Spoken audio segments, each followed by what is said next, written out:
Hey guys, it's Tim coming at you with a brand new review of Batgirl and the Birds of Prey Rebirth number 1, written by Julie and Shauna Benson with art by Claire Rowe. Our story starts off with Barbara Gordon as Batgirl fighting a bunch of thugs on a roof, only to find out by looking into their phone that they've been given information by someone going by the moniker of Oracle. We then get a narrated flashback from Barbara going over her history as it is now. Why she became Batgirl, how she became Oracle, the formation of the original Birds of Prey, and the fact that they disbanded. Barbara goes to a nightclub to recruit Black Canary to help her track down who's been using her moniker because she feels that that information in the wrong hands could lead to disaster. Meanwhile, Helena Bertinelli, formerly known as Matron, is now going by the moniker of Huntress and hunting down mob members who were responsible for the death of her family. The two parties come together when the guy who the newly reformed Birds of Prey are going after to get information is targeted by Huntress because he's a name on her list. Huntress reveals that she knows who Black Canary and Batgirl are, and the issue ends with an unseen person at a computer monitor looking over the three with the moniker of Oracle on their screen. Well, I've gotta say this, guys, while there's really not anything offensively bad in this issue, this is probably the weakest Rebirth issue that I've read so far. If you've listened to enough of my reviews, you can probably tell that I'm fairly lenient when it comes to artwork.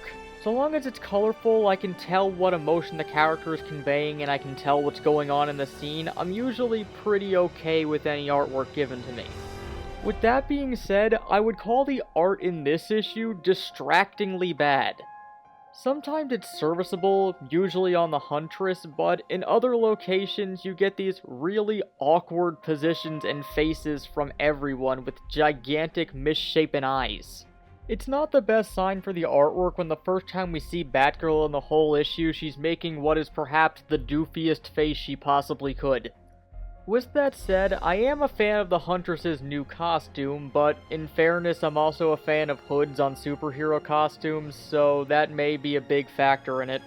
So for the most part, I don't really like the artwork, but does the writing make up for that? Well, unfortunately, no, not really. Like the art, it's okay in some parts, but a lot of it comes across as stilted and clunky, especially when it comes to the banter between the characters.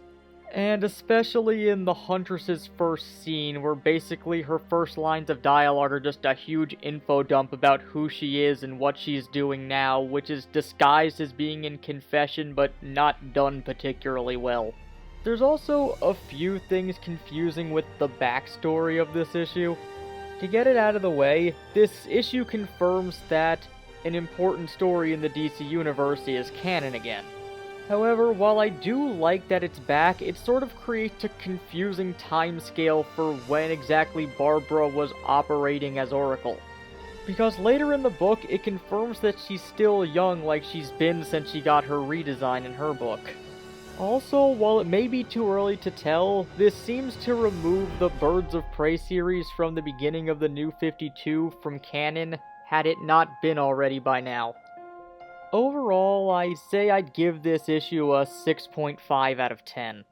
The art throughout the issue was just really distracting and took me out of it the entire time, and the dialogue really didn't help with that because none of the dialogue came across as witty or clever like it seemed like they were trying to. Hopefully the series, at least in terms of writing, picks up from here as the story continues forward, but this wasn't really the most promising start to the new Birds of Prey series. Also, just based on this issue, I really don't get why Barbara felt the need to reunite the Birds of Prey, and they even pointed out in the issue, but never really give an answer to it, because the threat doesn't really seem at the moment big enough to justify them needing 3 of them. So hopefully that's cleared up in the future. So I'll be back to review the first issue proper of this series, and then I'll be back after that to review the arc as a whole. But until next time, this has been Tim from the Hybrid Network, signing out.